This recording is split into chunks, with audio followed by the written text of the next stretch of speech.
Bismillah. Ustaz, mohon penjelasannya, bagaimana mendidik anak yang saat ini sudah dewasa dan sulit dinasehati karena kita kurang mendidiknya di saat mereka kecil. Bukan kita, Anda, saya tidak ikutan. Ya, saya sudah punya istri, punya anak, mungkin Anda yang tidak tepat. Apakah kalau anak-anak kita, anak Anda sudah menikah, saya juga masih mempunyai tanggung jawab untuk mendidiknya? Dua pertanyaan. Pertama, ada orang tua yang merasa sulit untuk mendidik anak, memberikan nasihat saat dia dewasa. Coba istighfar dulu. Mungkin selama ini Anda yang kurang perhatian kepada anak. Saya pernah sampaikan kisah Nabi Ibrahim. Bagaimana seorang Ismail alaihissalam yang baru tumbuh usia 4-5 tahun belum balik, melihat bapaknya sedang bekerja atas perintah Allah, bergetar hatinya, tersentuh untuk menolong bapaknya. Walaupun ayahnya nggak minta. Quran surah kedua Al-Baqarah ayat 127. Posisi paling kiri sebelah atas. Wa idh yarfa'u Ibrahimul qawa'ida minal baiti wa Ismail. Perhatikan, saya ajarkan sedikit bahasa Arab. Dalam uslub bahasa Arab, ungkapan bahasa Arab, kalau ada dua subjek mengerjakan satu pekerjaan, subjeknya disebutkan langsung di depan. Maka ini menunjukkan porsi pekerjaannya sama, sebanding.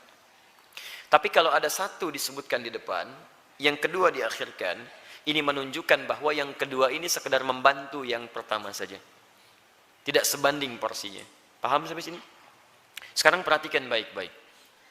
Wa idh yarfa'u Ibrahimul qawa'id. Ibrahim disebutkan. Dan ingatlah ketika Ibrahim diperintahkan oleh Allah meninggikan kembali bangunan Ka'bah yang sempat terkena banjir di masa Nabi Nuh alaihissalam. Wa Ismail dan Ismail. Ismailnya diakhirkan. Padahal Allah bisa berfirman begini misalnya di luar Quran. Wa idh yarfa'u Ibrahimu wa Ismailul qawa'id. Kalau Ibrahim dan Ismail dua-duanya seimbang. Tapi ini Ibrahim, qawa'id baru Ismail. Ini menunjukkan Ismail ingin membantu bapaknya. Tahukah Anda, saat ayat itu disampaikan kisah kepada kita, ingin mengisahkan bagaimana seorang Ibrahim alaihissalam menerima tugas meninggikan bangunan Ka'bah, dikerjakan dengan segera. Tapak pertamanya disebut dengan maqam. Sampai sekarang tapak itu dikenal dengan maqam Ibrahim. Saat akan membangunnya, kadang meninggikannya, kadarullah anaknya datang, melihat bapaknya bekerja, dia ingin menolongnya. Perhatikan, bukan dinasehati, bukan diminta, tapi anak tergerak untuk menolong bapaknya. Datang anaknya bawa batu. Batu bahasa Arabnya disebut dengan hajar. Kalau disusun-susun menjadi hijar. Kalau jadi bangunan disebut hujrah. Kalau jadi ruangan kamar-kamar disebut dengan hujurat. Maka dia mulai membantu bapaknya. Kalau bahasa kita, boleh nggak saya bantu?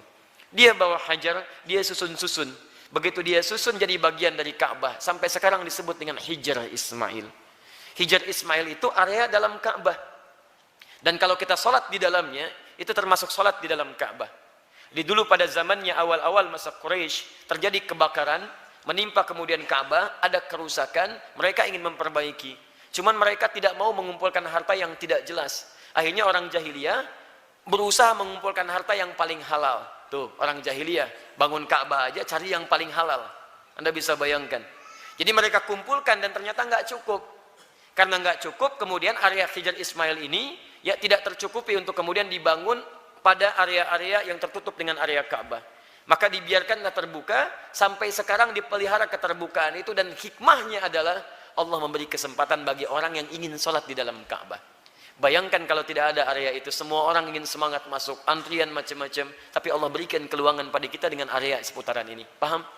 Tapi intinya, ada sentuhan dari anak, melihat bapak bekerja, dia ingin membantu. Kisah keduanya, dahsyat lebih dahsyat. Quran surah 37 ayat 102. Begitu dia mulai dewasa, falamma balagha ma'ahu sa'ya, sudah mulai nalarnya matang, apa yang terjadi? Bapaknya melihat dalam mimpi, inni ara fil manami anni adbahuka. Papa lihat nak, dalam mimpi papa menyembelih kamu. Fanzur madza tara. Ini kisahnya. Berbagi bapak dengan anak. Lihat, berbagi, tukar, bagi pikiran. Bagaimana pendapat Ananda? Pendapat Ananda bagus, garis bawahi. Bagaimana pendapat Ananda? Anda tahu bahwa mimpi Nabi dan Rasul itu pasti wahyu. Dan kalau sifatnya wahyu harus segera dilakukan. Ibrahim bisa mengatakan begini, nah siap-siap ya, kemana Pak? Sembelih. Masya Allah, mudah. Tapi kenapa tidak dikerjakan? Ada hikmah di situ. Nanti saya di belakang saya sampaikan hikmahnya. Yang paling menarik, apa jawaban anak? Anak yang bukan protes, bukan marah, tapi meyakinkan dan menguatkan ayahandanya. Lihat kalimatnya, ya abati, panggilannya abati. Ketika anak dipanggil bunai dengan panggilan sayang, maka anak membalas dengan kalimat abati. Saya pernah sampaikan, ada abi, ada buya, ada abati, itu beda. Kalau abi itu panggilan hormat. Kalau buya, panggilan sayang. Bisa sayang kepada ayah secara biologis, atau sayang kepada ilmu yang dimiliki seseorang. Saya memanggil Buya Hamka rahimahullah. Beliau bukan ayah saya, tapi saya menyayangi keilmuan yang melekat pada beliau. Paham? Kalau Anda ingin menggabungkan antara abi dengan Buya, maka gabungannya disebut dengan abati. Itu panggilan hormat dan sayang. Bapak mengambil sayang, memanggil sayang ke anak, anak membalas, lihat kalimatnya, ya abati, pa, demi sayang dan hormat nanda pada papa, if'al ma tu'mar, kerjakan sekarang yang diperintahkan. Satajiduni insyaallah minas sabirin. Ayah pasti dapati saya seorang yang sabar. Teman-teman sekalian, maaf ya, kebanyakan orang taunya cuma diganti dengan sembelihan yang besar sampai ayat 109 di surah As-Saffat surah 37 itu. Tidak banyak orang tahu ada peristiwa yang begitu menyentuh di balik proses penyembelihan itu sehingga diganti dengan kibas yang luar biasa itu. Buka kitabnya Al-Akhlaq lil Banin, karya Ustaz Omar Ahmad Baraja, jilid yang kedua, warnanya biru, halaman 25, posisi paling kanan di sebelah bawah. Teman-teman sekalian, ada 3 peristiwa besar terjadi saat akan disembelih itu. Ketika Ismail mulai diikat, ikatan mulai terasa longgar.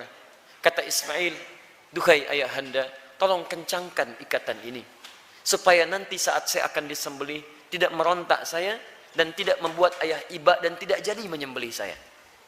Lihat, supaya ayahnya sempurna menyempurnakan tugas. Kedua, duhai ayahanda, mohon tajamkan pisau itu. Tajamkan. Yang dengan pisau yang tajam akan mempercepat proses penyembelihan itu dan mengurangi sakit yang saya rasakan. 2 hal ini menjadi sunnah sampai sekarang. Dengan ikatan yang baik, dengan tajamnya pisau, kurban saat ini menjadi sunnah. 2 itu dikerjakan. 3, ini yang hebat. Ternyata beliau sudah melipat pakaiannya, pakaian luarnya. Lihat beliau katakan, duhai ayahanda, mohon titip pakaian ini kepada satu-satunya ibunda yang sangat saya sayangi. Sampaikan salamku kepadanya. Ismail alaihissalam. Ketika itu dikerjakan, tiba-tiba turun kemudian wahyu. Qad saddaqta ru'ya. Engkau telah benarkan mimpi itu. Maka tidak ada korban pada saat itu. Yang ada korban. Korban diganti jadi korban. Korban dari kata koruba, artinya dekat. Ditambah alif nun, korban yang sangat dekat kepada Allah subhanahu wa ta'ala. Mereka berdua saking dekatnya dengan Allah, mimpi saja diamalkan. Ada orang yang pengen dekat dengan Allah, di dunianya tadi perintahkan, gak dikerjakan. Orang mimpi dikerjakan. Ini mendengar azan dipanggil sholat, gak datang-datang. Cita-cita surga Firdaus bersama Nabi tanpa hisab. Keterlaluan itu kan. Nah teman-teman yang paling menarik, kenapa Ismail punya rasa demikian dalam pada papanya? Lihat, Nabi Ibrahim ketika kemudian Ismail dilahirkan, kemudian turun wahyu supaya dipisahkan dengan ayahandanya. Ibu, anak, ayah, pisah. Kemana? Beliau di Palestina, anak di Mekah dengan ibunya. Quran surah 14 ayat 37. Biwadin ghairi dhi zar'in inda baitikal muharram. Ditinggalkan di satu tempat yang tandus, tumbuhan gak ada. Lihat baik-baik ya. Saya percepat langsung. Ini Ismail dengan ibundanya, ini Ibrahim. Di balik jarak yang jauh, Nabi, Rasul punya tugas mencari nafkah, punya macam-macam, tapi beliau masih menyempatkan waktu untuk menengok perkembangan anaknya. Tengok siapa yang merawatnya, bagaimana pertumbuhannya, bagaimana asinya, bagaimana pertumbuhan kampungnya. Dari Palestina ke Mekah, itu kalau pakai bis 1 hari 2 malam. Tengok, makanya disebut Ibrahim, sang penyeberang. Makanya disebut Ibrahim, diambil dari serapan bahasa Arab Abun Rahim. Yang paling hebat, kenapa itu bisa terjadi dan bagaimana feedbacknya kepada kita semua, kita lanjutkan setelah menunaikan sholat isya berjamaah. Kita coba lanjutkan, pemirsa dimanapun Anda berada. Kesulitan nasihat yang diterima oleh anak terkadang bukan karena anak itu tidak mau mendengar nasihat orang tuanya, tapi seringkali diakibatkan karena orang tua tidak memiliki perhatian yang cukup kepada anak sebelumnya. Perhatikanlah bagaimana Nabi Ibrahim, seorang nabi, seorang rasul, seorang ayah yang dengan segala kesibukannya itu masih memberikan waktu yang luang untuk bermain, mengamati dan hadir dalam keadaan dan permainan anak-anaknya. Sehingga apa yang terjadi, walaupun tinggal beliau di Palestina, anaknya berada di Mekah, itu masih tetap bisa mengontrol, Pak. Beliau melihat bagaimana lingkungannya, perkembangannya, mainnya, tentang asiknya, tentang kisahnya. Sehingga ketika orang tua hadir dalam dunia anak, anak tidak merasa kehilangan dengannya. Itu yang dimaksudkan di Quran surah ke-31 ayat 13 sampai ayat 19 itu. Ada 4 pendidikan dini yang harus ditanamkan pada anak sejak awal, sehingga anak itu akan mudah nanti mendekat kepada Allah, dekat dengan orang tua, dan bergaul balik dengan lingkungannya. Ayat 13-nya pengajaran tentang tauhid, ayat 14 sampai 15 mengajarkan tentang bagaimana pendekatan anak dengan kedua orang tuanya. Ayat selanjutnya mengajarkan tentang bagaimana pendidikan sholat ditanamkan sejak dini. Dan yang keempat tentang akhlak, supaya dia dekat dengan lingkungannya.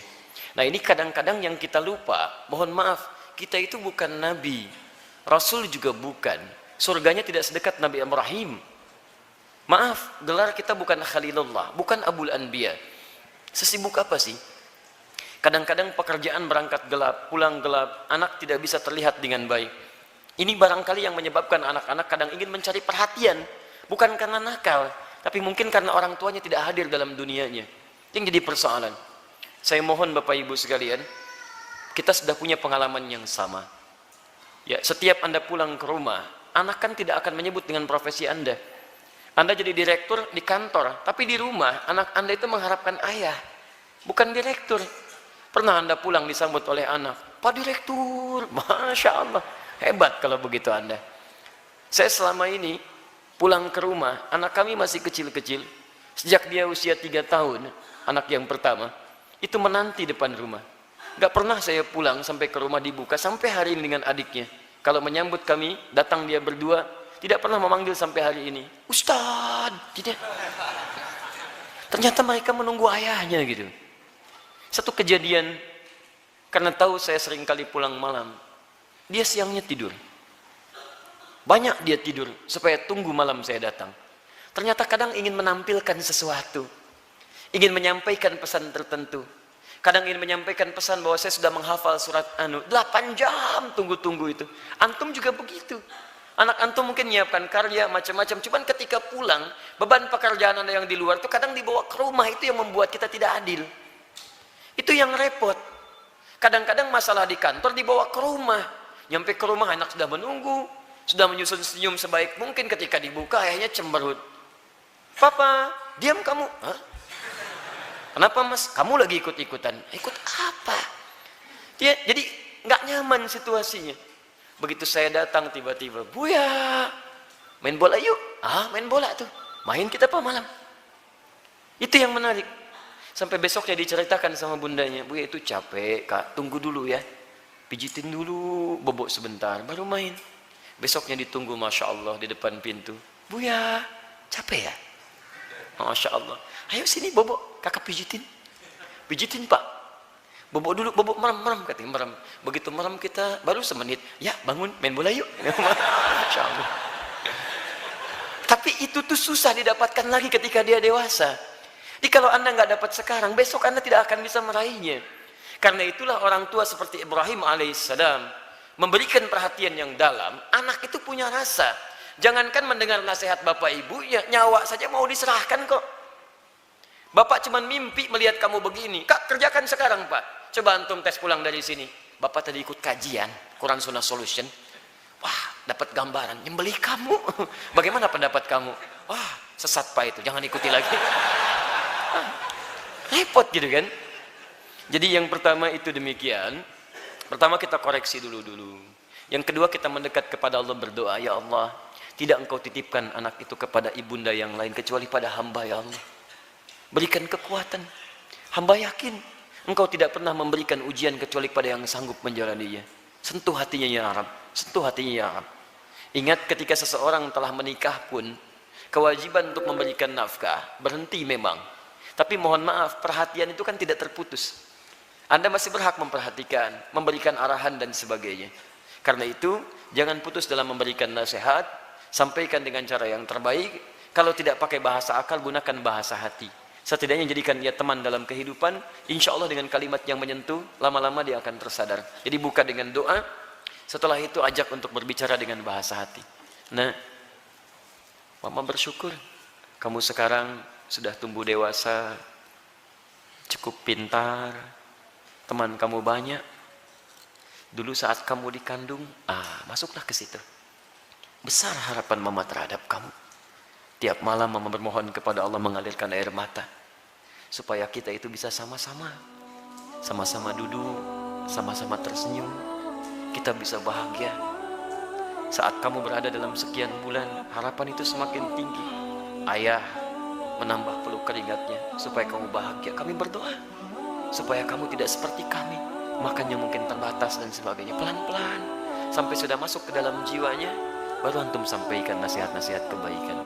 Insya Allah pelan-pelan di situ akan hadir kebaikan-kebaikan. Demi Allah saya katakan, sepanjang menjadi orang tua akan ada satu chemistry yang terbangun antara dua hati yang satu sama lain akan saling tersentuh di situ. Semoga Allah memberikan kekuatan insya Allah.